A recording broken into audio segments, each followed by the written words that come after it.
Hey folks, this is Bailey Combs from Dankless Wargaming here in Knox, Indiana, playing at Vorpal Gaming. My first time here, and I'm hoping to teach a few new players how to play Warhammer 40,000 and enjoy this hobby that we all love. Hey folks, this is Bailey Combs. We're going into Vorpal Gaming. You got to come in through these doors here. I'm gonna run away from this train that's going on in the background. And you come in, and they're not the first door on the right, but they are the first door on the left. Is where we come in from. We're gonna come in through the front door over here. We're set up to play Warhammer 40,000. And you go across, got the display cases. Interestingly, we also have a lot of music equipment in here too. So if you're looking for music, you can always come into Vorpal Gaming here. Not wargaming, just regular gaming. But you can play war games here and enjoy this venue. We got some people back here playing Blood Bowl. And actually, interestingly enough, if you look in the back, there is plenty of room to expand.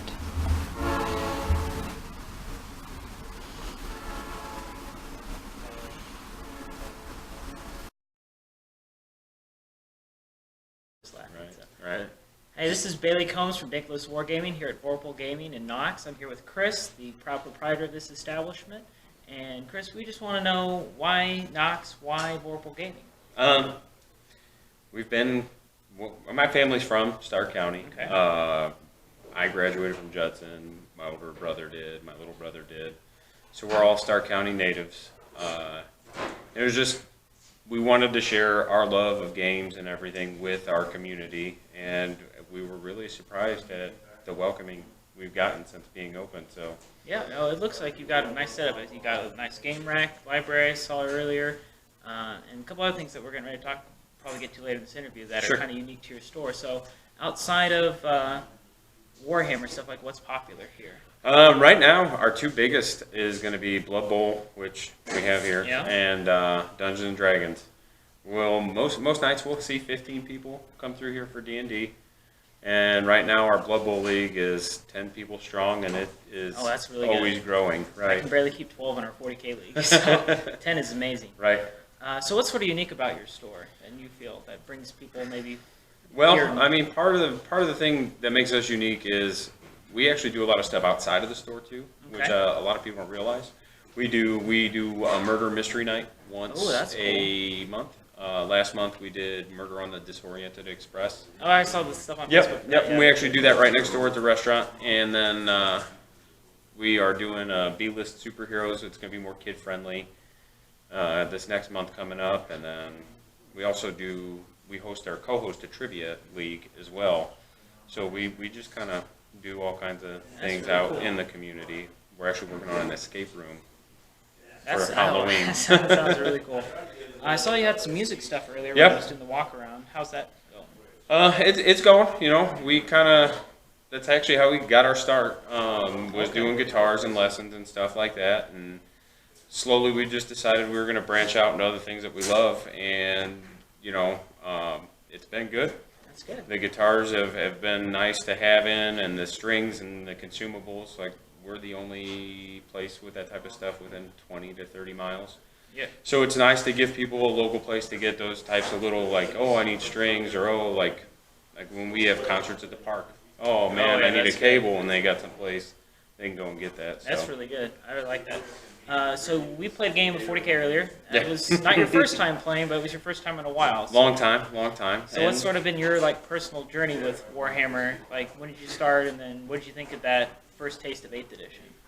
So I started. Oh my gosh.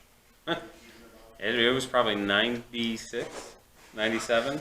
You want to know something bad? What's that? I was like maybe 3 or 4. Yeah, I figured you're about Steve's age, my brother. So, and I started with orcs. That's a good one. And that was back when they were disgusting. Like, their hand weapons negated. Oh, everything? Yeah. I remember that. Right, like you couldn't have a better save than 4+. Like, Oh, yeah, so. I remember that, yeah. And honestly, from there, I got into Blood Bowl, and that has become like my love. Yeah. I enjoy 40K a lot, and then from there, got into fantasy because I realized Blood Bowl was fantasy. Yep. And that's really where I stayed for a long time, up until probably about 4 years ago. The Sigmar switch. Almost the about end a year or two times. before that, Yeah, the end right? And really, the only reason I stopped playing it was just there wasn't a community for it. I didn't realize it. There was as big of a community for it where I was at. Right. So I just kind of let it die down and started getting back into it once we started getting into this, and I started seeing the interest in the community, and it's been interesting. I'm actually pretty excited about 8th edition. It was good. It was a little faster than the older editions, which I like. Still a little disappointed about the weapons, the templates. You know? Yeah, the templates. But it is what it is. Yeah. And really curious to see Age of Sigmar now, just to see how it compares to fantasy. And the formation stuff's gone, but in terms of where you have the combos, where in the past there were armies that were overpowered, armies that were clearly underpowered, everything's overpowered in Sigmar. So it's sort of like who gets to do their thing first wins the game. And you know, you can look at a cool line of miniatures and go, I like these minis. I'm going to buy them and play them. And you don't get rocked by doing that because everything's got their own little thing, which is really, really cool about it. Right, and one thing I did understand was that, and I could be wrong, but the way I understand it is you could just buy a box and you're ready to go. Like you could just, there's no, I mean, there are books, you know, but like you can get the War Scrolls online and stuff. 40K is doing that now too, where you just buy a box, it's got all the rules to play inside of it. Well, that's good because they're catching up to all the other companies now and what they're doing. And they're doing data cards too, where you play out little cards for Sigmar. All the armies have their own like little data sheet with all the rules for each unit on it. Okay, cool. Really cool. So that will help out. So yeah, I mean, I think I'm going to start focusing on 40K though. Get more involved in that and do a like I said, Adeptus Mechanicus, just because I like the way they look. So. Oh yeah, those are really cool, and they're getting good again, and they're getting a new transport, so that'll be exciting. Right. So thank you, Chris, for letting us in and join. Thanks for coming in, man. No problem. And this really comes to remind you to subscribe, like, share, and follow us on all the different social medias for Dankless Wargaming. And just to remind you that if your lists start to tank, then it's time to get dank.